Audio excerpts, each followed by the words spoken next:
Right. We're going to start, even though some of us have not everybody has arrived yet. But I'll just say thank you so much. My name is Maureen Tai, and I'm the festival manager. This is the first morning event of the last day of the 22nd Hong Kong International Literary Festival. So I apologize if I make mistakes, because I've been saying this so many times. Thank you so much for giving up your morning to come and listen to this illuminating talk. We have a wonderful cast of translators here to tell you about the hidden art of translation. But before I pass you over to our panel, just a few words. The Literary Festival is a non-profit organization. We could not do what we do without you, without all of you ticket holders and audience who come here and enjoy our event. So thank you for coming. We couldn't also do it with all our sponsors, who are all listed over here, and in particular, Scholar and the various consulates. And obviously we couldn't do it without our team. And you see various members of our team members here who have worked really hard to bring everything together. This panel comprises of 3 translators. Mary King Bradley is a Chinese to English translator, freelance editor and writer who received her MFA in literary translation from the University of Iowa in the United States.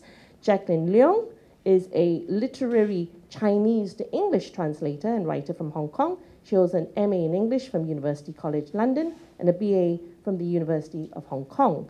Further afield, we have Avery Fischer Udagawa, whose translations of Chinese children's literature from Japanese to English include award-winning Temple Alley Summer by Sachiko Kashiwaba. And some of you hopefully will have caught Kashiwaba-san when she was here yesterday. Avery holds an MA in Advanced Japanese Studies from the University of Sheffield. And finally, last but not least, Louise Law, who will be moderating this session, is at one of Hong Kong's most acclaimed literary magazines, Fleur de Lettres. She's also a project director of Spicy Fish Cultural Production Limited, non-profit literary organization that publishes literary magazines and promotes young authors. Without further ado, I'll pass you over to our panel. Give them a round of applause. Thank you, Maureen, for the introduction, and thank you very much for the festival for having us to talk about translation in this early morning on Sunday, which is pretty challenging because basically translation, or literary translation, is in fact a very challenging work, but often we often miss it, like how important, or the art of it, like how precious it is. So I'm very happy to bring together to you the panelists today, Jacqueline, Mary, and Avery from different backgrounds. And actually, I've been working with Jacqueline and Mary on several translation projects. So I'm actually very happy to have them and joining by Avery to talk about literary translations. So I'll start by asking 3 of you, like, how did you start working as a literary translator? How did you start your career on this? I can start. Good morning, everybody. I began after finishing the first part of my formal education, I guess. I discovered that I loved Japanese in university, although I knew that I loved literature from a long time before that. And once I had done my schooling in the US and Japan for several years, I began trying different kinds of literary translation. And I tried some short fiction for adults, but found myself increasingly drawn to children's. Sometimes I think the border between the two is a little bit artificial, but I found that was where I was finding my joy, so I kept working on that. I think it maybe had partly to do with getting ready to start a family and wanting the different parts of my life to connect to each other. And so I ended up in children's literature. So I came to translation both early and late. From the time I was in college, I knew that it was something that interested me. I started studying languages pretty early because I wanted to read all the books. But what I found is that translation just really wasn't respected. In fact, I went to my French professor and said, hey, you know, I want to do a class where, you know, I translate. And he's like, oh, well, the school's not going to give you credit for that. So I was like, well, okay. So I gave that up for a while. Then later in life, after I did an MA in English, I had an opportunity to take some time off from my teaching job and go to Taiwan, where I ended up studying Chinese in a really intensive course. I fell in love with it. I fell in love with the culture. I fell in love with the literature. I said, yeah, this is what I want to do. This is what I want to translate. So after I felt like my Chinese skills were good enough, I went to an MFA program in the US, hoping that that would kind of give me a sort of step into the profession. And then while I was there, I met my husband, who's a Hong Konger, and I wound up here. So Hong Kong has become my adopted city, and Hong Kong has become my adopted literary background. Thank you for joining us on a very early Sunday morning. I think I started being interested in translation when I was maybe at around 2019. And I think I started seriously pursuing it in 2020. I was that kid who grew up wanting to be a writer, like the way a lot of people would look at the television, for example, and then say, I want to be a singer. But then once you grow up, you start realizing that there's other roles to putting on like a musical performance. Like there's like producers, there's different roles, and I think that was how I eased into translation. I think initially I was trying to find a safe space almost, like a space that is a little bit more collaborative. I really enjoy working with writers to put together like a text and also like different projects. So I have been translating mostly Hong Kong writers. So I work with Louise and also Hong Lei Chu. And it's been really fun so far, so I'm continuing. Well, thank you. Thank you for giving an introduction of how you came to literary translation. But I know like literary translation is never an easy job. And is there anything that especially like caught you in the process of translation that you can't sort of like, you would want to stay in this profession?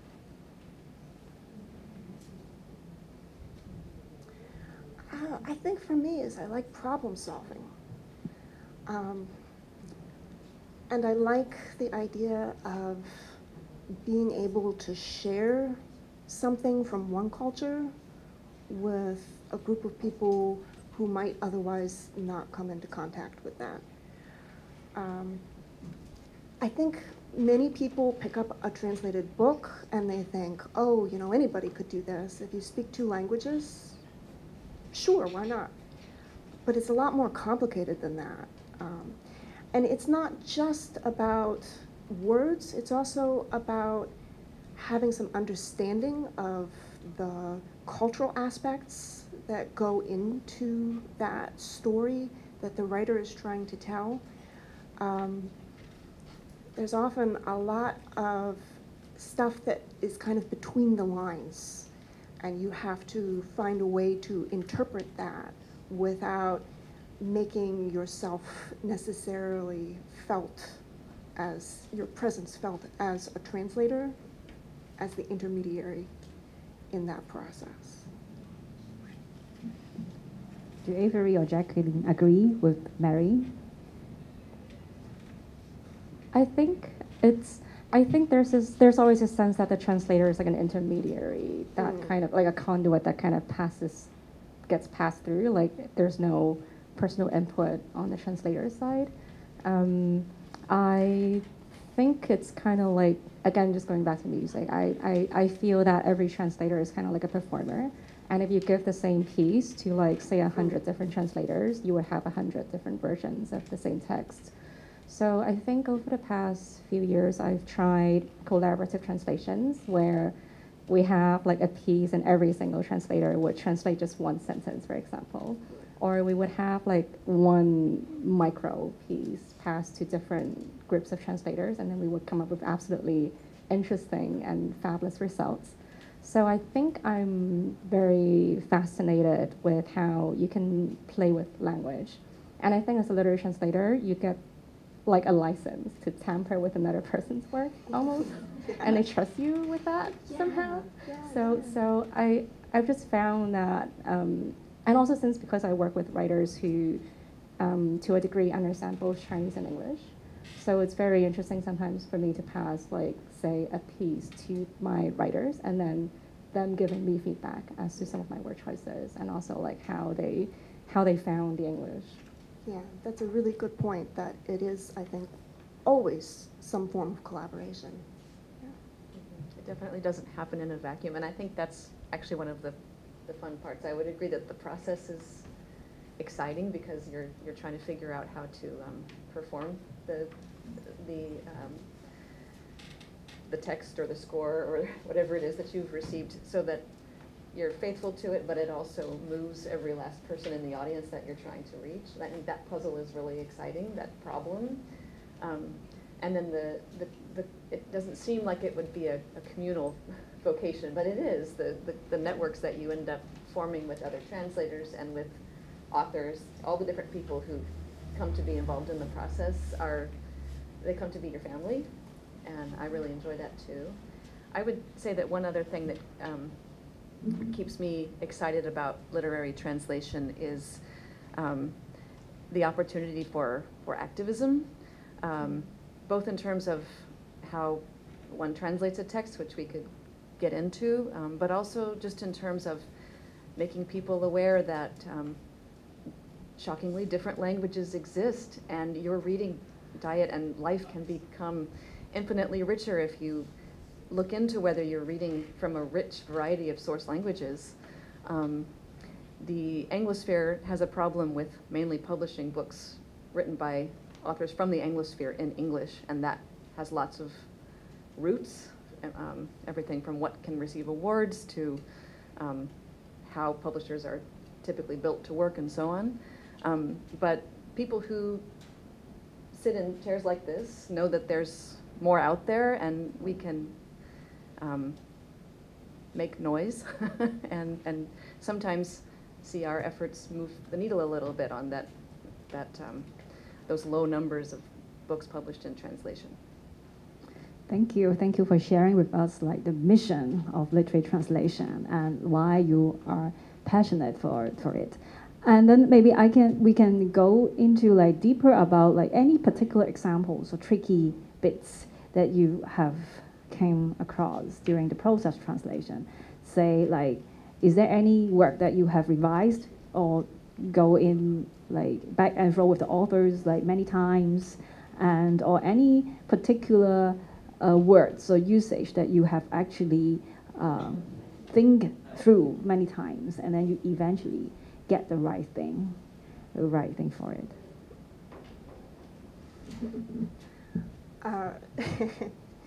So I remember actually a recent conversation that you and I were having, Louise, about a piece I was working on. And I had, it was the very, very first line, so it was very important for setting the tone of the piece. And I was really having trouble picturing exactly what the author was trying to convey. And I thought I had a pretty good idea, but somehow the words that she had on the page just weren't clicking with what I had in my head. And you know, I kept showing it to different people. I went to, I showed it to native Chinese speakers with literary backgrounds, other translators. I kept looking at it myself. Finally, I went back to the writer, and I said, can you help me? I think this is what you're trying to say, but I'm really stuck on this one bit. And she's like, oh. And then she was so helpful. Like, she sent me diagrams, because it had to do with the foot and how the foot came into contact with the ground and the position of the pinky toe. You remember what I'm talking about. And even after she sent me the diagrams, I think, you know, sometimes even understanding what the writer wants to say, you still have the challenge of figuring out, okay, how do I do that in this other language and still create the tone, the rhythm, the vibe that she was creating with this line. The other really challenging thing about translating from Chinese into English, and I think probably Japanese as well, is that sentence lengths are often quite long compared to English. So you have to find ways to break those up that still captures the feeling that's there in the original. Yeah, your hunch is right. Japanese maybe doesn't have quite the same frequency of long sentences, but there are some really, really nasty long sentences that have to be broken. And I think sometimes people aren't aware that a translator isn't just putting the dictionary equivalent of every word in a row and offering them the book that way. It's thinking about what each sentence in each section is trying to do and doing that for the reader. It's less about saying what it says because you can't, because the languages are completely different. It's doing what it does, creating that emotional experience for the reader, and yet also trying to do it in a loyal way, if that makes sense. Sometimes I compare it to an actor performing a script. Sometimes it's compared to a musician performing a piece. But the idea is that you take what's there and you put your own spin on it, not because you're the most important thing, but because somehow that's the best way to make it sing for people, to make it move people. There are lots of features that are really different in our language pairs, I think. Another one with Japanese is repetition. There's a bit more repetition for emphasis in Japanese that isn't as effective if I do it the same way in English. People feel like something's being hit too hard, or like their intelligence is being insulted a little bit if something gets repeated too much. There's not as frequent use of exclamation marks in Japanese, but sometimes if what's being expressed is emphatic, or somebody's passionate about something, I need to change the punctuation that's used. And sometimes even the phrases or the manner of expressing something has to change completely. I was telling a group yesterday about a situation in the novel Temple Alley Summer, where a boy and a girl are having an awkward moment together. They kind of have a mutual crush going on, and they are saying monosyllables. They're saying, ooh. You know, they're not managing to come up, and the point is they're stuttering. They're awkward. It's an awkward moment. But what the Japanese says is it was like they were reciting the agyo to each other, which is the a, I, U, E, O syllables in the Japanese syllabary. Everybody learns a, I, U, E, O, kakiku, kiko, sashi, suseso. And there's no time to stop the story and give a lesson about that so that you can understand the very funny reference she's making. You just have to say, in that case, that the kids are stuttering and move on. So sometimes, quote unquote, changes like that happen for the sake of giving the reader the same experience as the readers of the original. There's this short story I'm working on about lungs. Lungs. Yes, lungs, yes, literal lungs inside our bodies, that I've been working on for the longest time. And my challenge was getting the tone of the author,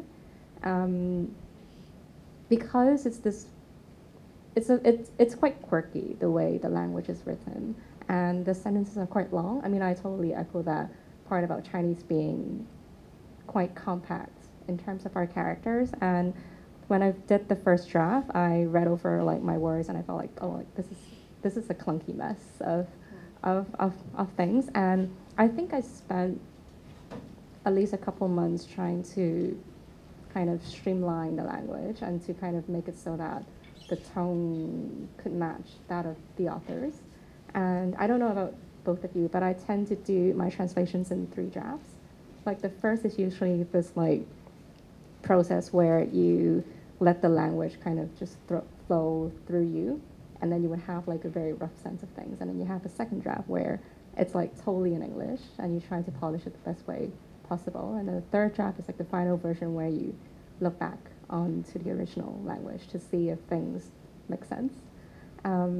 So I don't have a very specific linguistic example, but I think one of the largest difficulties of translating from Chinese to English is how far the two languages are, both in terms of like structure and also the nuances of it. So sometimes the rhythm would fall on a different part of the sentence, and you would just have to deal with that in the English, but then trying your best to make it still have the same vibe, for the lack of a better term. I think that's a good term, vibe. I'm impressed that you do it in 3. I also do it in 3 if you count 3A, 3B, 3C. The 2 is a very, very long process. It's like the same Google document that I work on for like 3 months at least. Yeah. But that's another misconception, right? That as literary translators, we're just interpreters except on paper. So you just, oh, how fast can you have this translated? Oh, yeah, sure. It's only a couple thousand words. Yeah, tomorrow, that's fine, no problem. Oh, yesterday, you wanted it yesterday? Sure, no problem. It won't sound good, but no problem, you know. People have very low expectations for translation anyway. Sorry.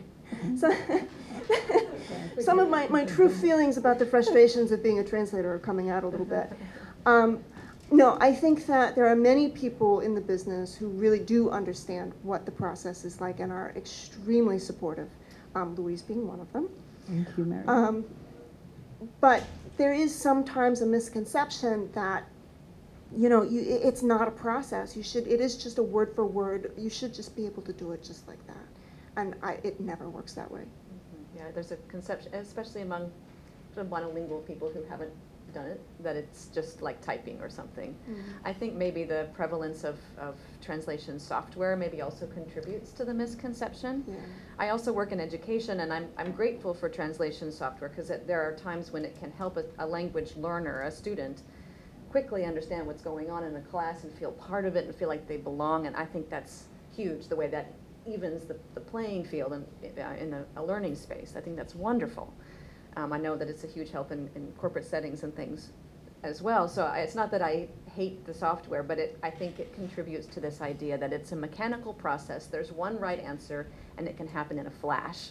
But when we're talking about literature, I mean, ultimately what we're doing is writing it in the new language. And anyone who thinks about writing literature, we all know that no one who writes a language can just quick toss off something that's publishable that you'd want to put on the shelf of the bookstore. And a literary translator can't either. It has to sit, and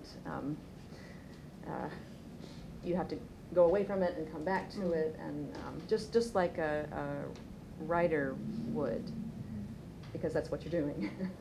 I totally agree. It's essentially a process of rewriting almost. Like you're, like the author, you would have to kind of let it sit for a bit and then come back to it, let it ferment, and usually I think once you kind of put it down for a certain amount of time, you would have like a different set of eyes for the text, and you would think, why did I even decide to use this word? But yeah, I think asking a literary translator to produce a text overnight is basically asking, I don't know, like ChatGPT to write a novel almost. Like, can you do it in 24 minutes?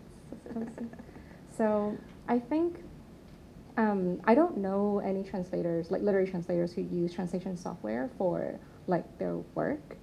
But I think definitely there's a lot of talk about like technology and how that kind of factors into the whole industry recently.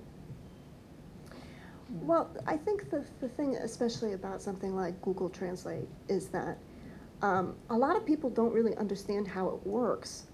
And essentially what it's doing is it's going out into all of the collected information it has and is finding what it thinks is the best language match for a certain set of words. And I do sometimes plug things into Google Translate. I find it helpful to segment the language. And also sometimes I just do it for fun to see what it comes up with. So sometimes it comes up with some really interesting things.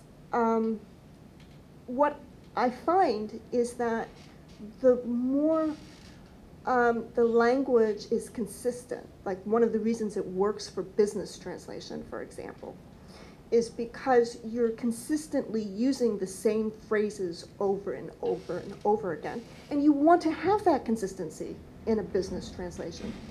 But literary translation is the total opposite of that. So often the writers are using language in really unique ways, and Google Translate just doesn't have any way to deal with that. So you wind up with these, well, really odd kind of linguistic interpretations of what the writer is trying to do that a human brain looks at and says, well, that doesn't make any sense. You know, that's nonsense. And so I don't think Google Translate is going to be able to replace human literary translators anytime in the near future. I agree wholeheartedly. I think there's actually a YouTube channel. There's a singer who makes her living with songs just based on the weird stuff that comes out of Google Translate. Yeah. There's like a whole T-shirt that says "Gradually Watermelon." Have you heard of "Gradually Watermelon"? You should Google that. Not now. Because it comes up. I agree that it's a good tool to jog your memory sometimes, try to get other ideas for how to handle a sticky passage, just like going to a dictionary is, right? Yeah. But we're definitely not having the dictionary do it for us, and we're also definitely not having Google Translate do it. I had a colleague who I thought described the later revision process of a literary translation very well. She said, she was talking about how eventually you kind of put the source text aside for a while, and she says, you're looking to see what it's trying to be in English. I thought that was a really interesting way of putting it. At some point, you're not thinking about what any so-called authority says about what word means what word anymore. You're looking at a story and trying to see if it works. And then once you do that for a while, you go back and check the original, make sure it hasn't strayed too far, and all of that. Yeah. Well, thank you so much for the conversation. I think this is particularly meaningful in this time because the AI, the ChatGPT is coming, and then actually translators are considered to be like the first victim of AI and to be replaced in creative industries. But from your conversation, of course, we know that no, because literary translation is more than that. It's a recreation of the text and like a rewriting of the text. And do you have anything more to add to the technology of AI and how it would affect the translation in the future? I would say that there's concern about this, not just from people who work with words either. Maybe it's because I hang out in children's literary circles, but illustrators are worried about it. It's not just text people. And I think there's general agreement that the day tech can truly translate or write something, the day tech can truly translate something is the day tech can write all the books. And then we wouldn't have literary festivals anymore, we wouldn't have authors anymore, we wouldn't have illustrators. It can't. People are increasingly having to develop policies for those who try to use it to do something creative that they can't, but well, a lot of the literary magazines now are being inundated by these chatbot AI generated literary pieces, and the editors all say the same thing. It's obvious, because what the AI does is it goes in and it pulls these cliched kind of tropes and just pops them into a piece. I was reading that, I don't know, this dates me, but if anybody knows the American TV show MASH, yeah, did you see that? Yeah, so he wanted to see if AI could write an episode of this very famous, well-regarded TV show. And so it was just a scene, and then the two of the characters came back together to read it. And the instructions were, make it funny. And he said, it was not funny. So yeah, I don't think we have to worry just yet. I don't think we have anything to worry about, maybe at least in our lifetime, probably. I've also seen that news about how graphic designers are basically being infringed by AI because they get it scrapes up their so like they get their visual data and then they turn it into AI generated images, basically the same way that the literary magazines are getting thousands of submissions from people looking to make a quick buck. But they tend to have very cliche tropes like the last something or the story of. So I think editors have said that it's more of like an administrative like problem like and frustration as opposed to not being able to tell whether like a piece is written by like AI or like an individual person. But I think they're finding ways around that as well. Yeah, I would say that that's probably going to be where we see the most immediate impact, is just in terms of trying to get work published. If you're looking at literary magazine submissions and things like that, because many editors right now have had to close down their submission processes in order to deal with this problem. So yeah, as you said, it's an administration problem, and eventually they'll figure it out, and I think hopefully that things will go back to the normal nerve-wracking process. Isn't that interesting that people are trying to game literary magazines to make a quick buck? That doesn't I seem know, like the place to go make You're your looking quick at it the buck. wrong way. Well, thank you for giving us the confidence in literary translation. And in fact, I want to move on to another topic. And why is because that's why we have this panel this year with different cultural background or language background. Because Mary and Avery obviously having English as your mother tongue, and Jacqueline having Chinese or Cantonese as your mother tongue. Even though like the concept of mother tongue is not very politically correct these days, because right now we are in an age of like cultural diversity, and people are growing up with different languages, and they actually consider several languages as their mother tongue. But still, I think in some contexts, there is a difference between translating into your mother tongue or translating into second languages, or your second language. So I'm actually curious, like say Avery and Mary, you translate your second language into your first language, and Jacqueline maybe otherwise. Or sometimes maybe you would do the way, do you do the way like back? How do you consider translating your second language in your first language?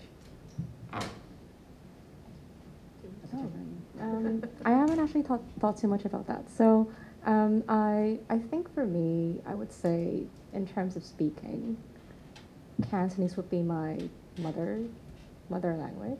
But then when it comes to reading, it's English. So it's like this very weird mix of having two different like operating in two different languages. And I think that's just one of the products of being brought up in Hong Kong, where you have like in some way two official languages, English having this like imperialistic history of being like the dominant or like the language of power. I was born before Hong Kong was handed over to like, I was basically born in colonial Hong Kong. So I definitely felt the remnants of that throughout my education. So I don't think I can write creatively in Chinese actually. And because of that, it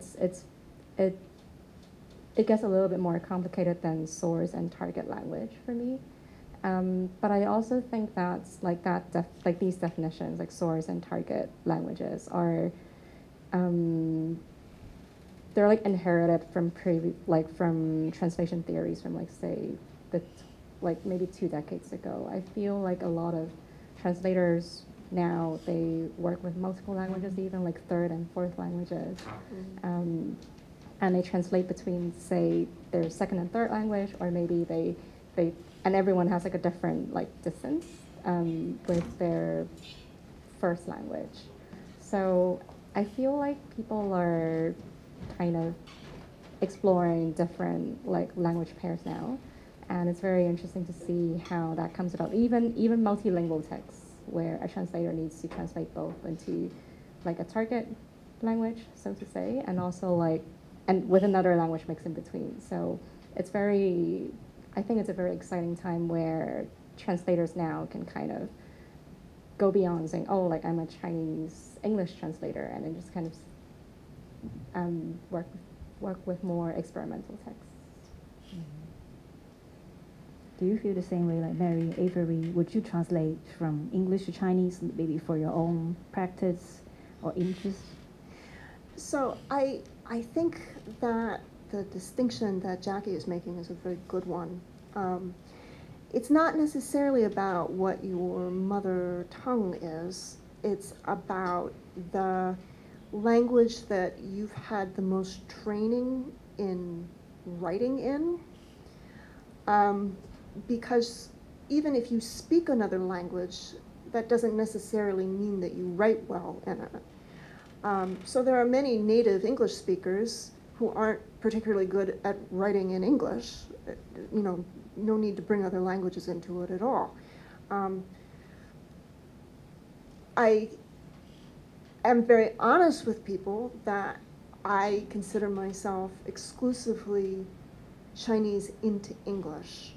Because I came to Chinese relatively late in my life, it's not an inherent part of me in the same way that English would be for you as part of your background. So I have attempted to write things in Chinese, but A, I'm very, very slow, and B, if I hand it to, say, my husband to check for me before I send it off and embarrass myself. It probably doesn't help that he's also an editor, but inevitably there's an awkward silence, right, where it's like, you don't need this. Why do you have this? Too long, too long. What? Why are you using so many words? So, now, I don't know how you feel about writing in Chinese. I think that, as you said earlier, Chinese is really good at being compact. And I find that in English, you kind of need more words often to say the same thing. And so what I end up doing when I write in Chinese is I'm not really writing in Chinese. I'm still translating from English into Chinese, and it doesn't work. So, yeah. And in terms of the other languages that I know, I read them. But again, I don't feel like I have the cultural context at this point in my life. Like German, I haven't been to Germany in a couple of decades, so things have obviously changed a lot since I was last there. And you can't really engage with a text unless you kind of have that immediacy, I think, with the culture. It was really fun to hear about you and your husband going back and forth. I kind of have a clear-cut first and second language like you do, and I translate professionally only into my first. Publishing is competitive enough just doing that, let alone trying to go the other way for a different publishing market. I also want to be involved in changing the English language publishing world. I feel like there's already a lot of translators going the other way because of how it has historically worked. There's an apparatus and there are networks and there are ways for that to happen. I'm not necessary in that process, but I feel like I have some little bit to contribute going into English. So that's where I focus my efforts. I am old enough to remember going to conferences years ago and hearing veteran translators say you must translate into your mother tongue. There's a bunch that's wrong with that, right? It's not always so clear-cut for people. Some folks have grown up using multiple languages since infancy. It has so much to do with what you write well, and how much training you've had and practice you've had in writing may have no connection to your quote-unquote mother tongue. And there's also a troublingly racist bit in there, isn't there, about, there was this kind of attitude that if you're going to be translating into English, you need to look like me, and that's definitely not true. That has nothing to do with your good writing language or languages. So I'm happy to see that people are asking questions like this.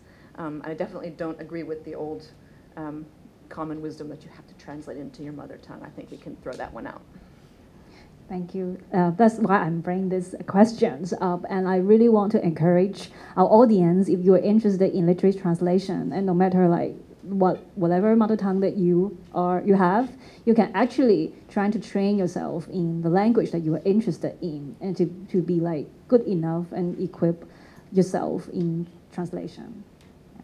So before I pass the questions to our floor, I would like to ask not the final, but maybe the final questions. Like, what do you think is like how to be a good translator, or how to be a good literary translator? Well, the thing that works for me, I got to thinking about this when you mentioned your husband. It really can't happen well in a vacuum. You need lots of input and feedback and people you can share your work with. The process for the last couple novels that I've been working on actually involved my husband and my children, who are now 12 and 15, almost 12 and 15. And what would happen with some passes was that we would all be together reading it out loud with the original text there. And my husband would be pointing out all of the places where I'd strayed a little bit, because that was what I had asked him to do, and he did it very thoroughly. And my kids would be, they are bilingual, they would be telling me, Mom, people don't talk like that in English anymore. We don't say dude, we say bruh, you know, like, it was like being squeezed in a vice between their two, which was great. That was exactly what the book needed to be, what it could be in English at that point. So, yeah, I think that's really key.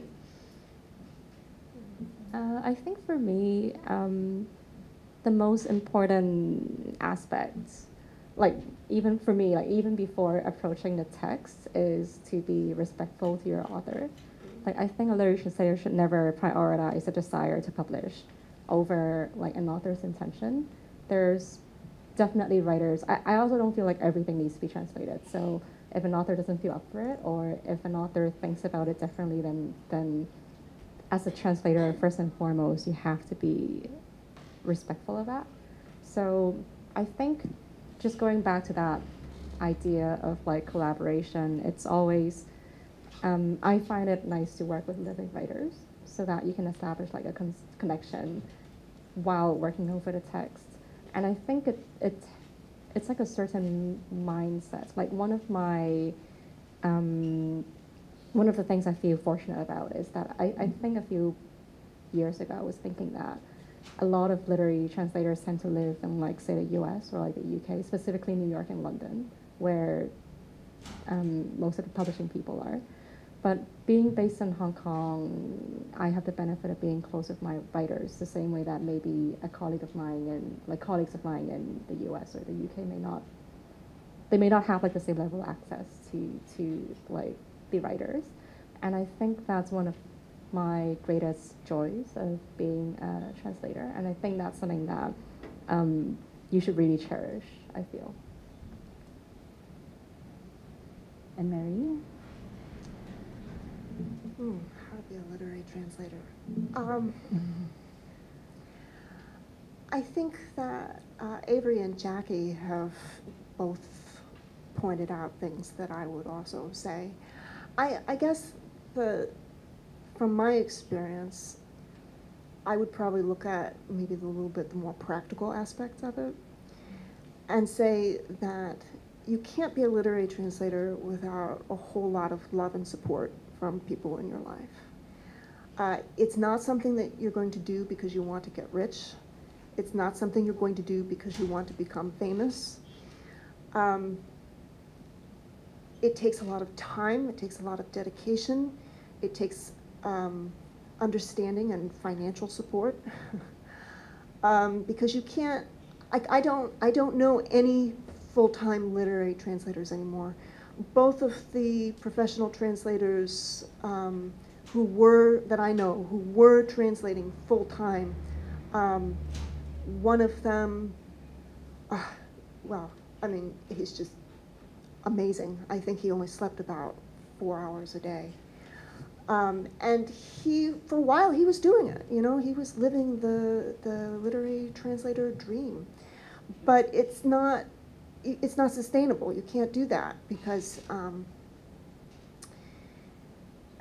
there's just not enough time and enough money per project to allow you to have that be full-time. So you do need to do something else in addition. Yeah. Okay, thank you very much for your sharing. And actually, we come to the hardest part of being a literature translator. But then I would like to pass the questions, like giving our audience the opportunity to ask the questions to our panel. And we have maybe one or two, depending on the time, one questions from the floor. Is there anyone who would like to ask questions to our panel? Yeah, thank you. Is there a mic? Is there like a mic for? I think we can probably hear you. Yeah, yeah. So if we look at translating from the perspective like it's rewriting, that it's not just interpreting one language into another. It requires creativity, your understanding of both cultures. So my question is, in your opinion, what's the bar? What's the threshold that you think someone needs to have the capacity, the understanding of both languages, of the culture, of the context of the language, in order to become a literary translator? I have a feeling it's a very high bar, but I'm just curious about what your opinion is.